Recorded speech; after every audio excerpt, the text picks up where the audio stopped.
Hello everyone, here we have electron diffraction experiment. In the first part, I would like to show you which cable has to be connected to which socket.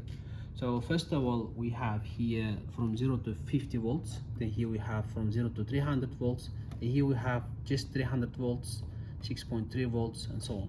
So first of all, we have here diffraction tube. We have here 10 mega ohm resistor, and this 10 mega ohm resistor has to connect it to the high voltage power supply, and from there it has to go to the tube itself.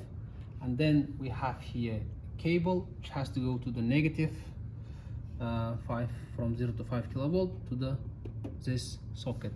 Now if we come to the DC power supply, we have from 0 to 50 volt red cable has to go to the negative DC here, down one.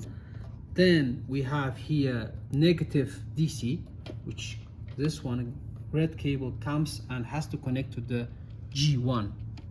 Okay, then after that, if we look at here, we have here from 0 to 300 volt has to come and connect to the G4.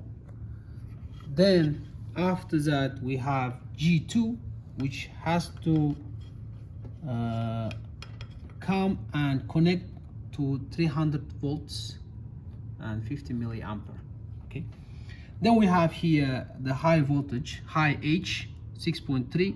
so the high upper one has to connect it to the upper 6.3 volt, which is this one, and then lower high, which is down one high, has to come and connect to the AC, which is lower of this one. Then we have here yellow cable, which has to connect to the negative of the from 0 to 300 volt, has to connect to the negative of the 300 volt, which is down.